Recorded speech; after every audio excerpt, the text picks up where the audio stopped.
Welcome to the Tech Egg. Don't get scrambled. Enjoy the video. In this video, I will explain how to replace your Subaru Ascent cabin air filter. This is a straightforward maintenance task that improves your vehicle's interior air quality. You'll want to gather your new cabin air filter and clear out your glove box. This process is quite simple and usually takes less than 15 minutes to complete, saving you time and money on dealership service.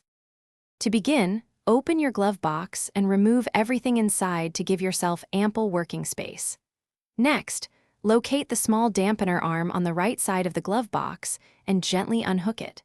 Then, carefully push in on both sides of the glove box to release the stopper tabs, allowing the glove box to swing down completely or detach.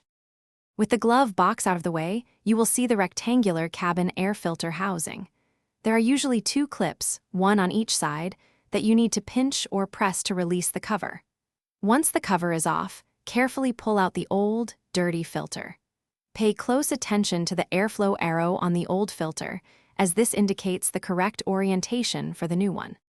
Now, slide your new cabin air filter into the housing, making sure the airflow arrow points downward.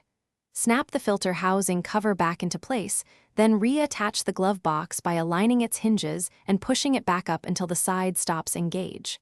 Finally, reconnect the dampener arm. Remember to check the description for a link to the new Kindle Paperwhite and other great deals. Enjoy your fresh, clean cabin air. Thanks for watching. Consider subscribing if I helped unscramble your problems.